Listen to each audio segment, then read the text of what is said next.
Thank you for joining us for Turn the Page with Paige, brought to you by Goddard Schools. I'm your host, Paige Hulsey. In this series, we love to learn the story behind the bedtime stories that children are enjoying by introducing you to the local authors and illustrators that make those works of fiction come to life.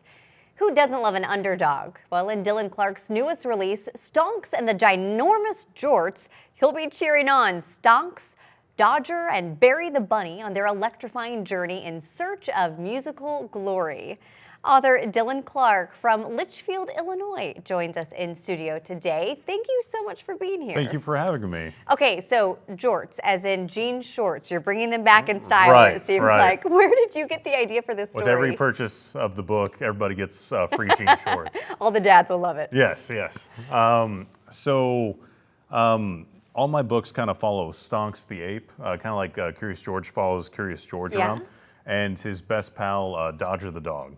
Where did they come from in your mind? I'm a crazy guy, I guess. But anyway, they always help someone through their adventures. Okay. And so through this fourth book, they meet Barry the Bunny.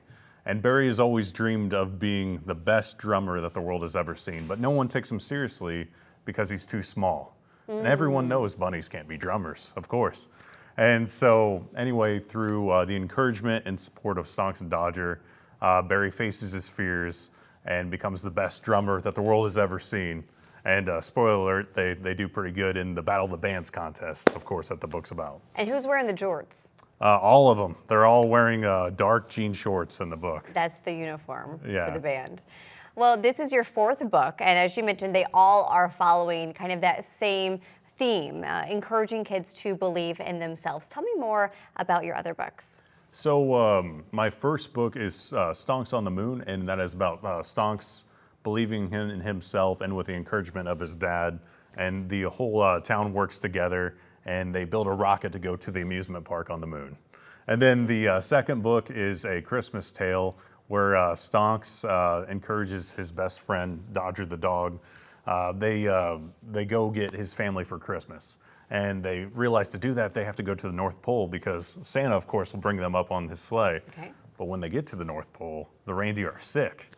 And so Dodger and his pack fill in for the reindeer, and then they go to the moon for Christmas, and all throughout the world, too.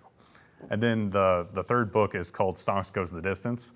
It's kind of a boxing one. Okay. Kind of like Rocky IV a little bit, but Stonks boxes a heavyweight bear boxing champion.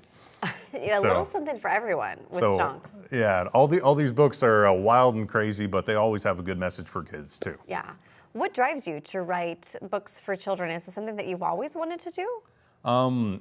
I get enjoyment out of that, and I get it like about maybe once every week. I get a message on Twitter or something like that saying, "Hey, my son really enjoyed your story," or "Hey, I didn't expect that in the story. My son really loved that," or "My daughter really loved that."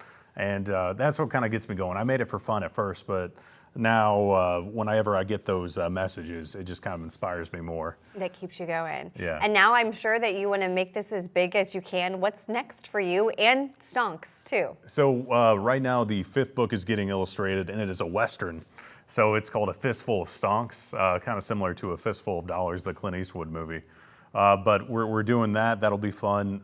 We're making a video game too called Stonks World, where you can play as Stonks the ape, Dodger the dog, Barry the bunny, or Burton the bull, which is from the third book.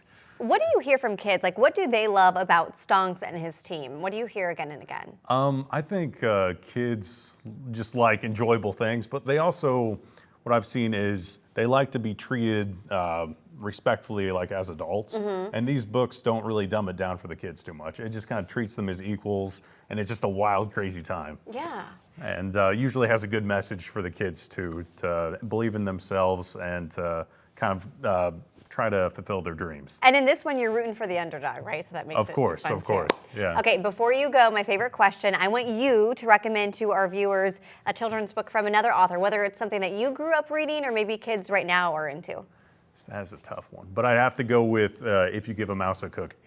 That's very popular. Yeah, because of the just the craziness that ensues as it gets more and more in depth. Yeah, it's just a good fun time. Very good. Well, Dillon, congratulations on now your 4th book. Looking forward to the 5th one coming out soon. The video games to follow. So much that you're working on. It's all fantastic. Congratulations again, and thanks for joining us. Hey, thank you, Paige. And we want to thank you at home as well for being here today. We hope to see you again soon.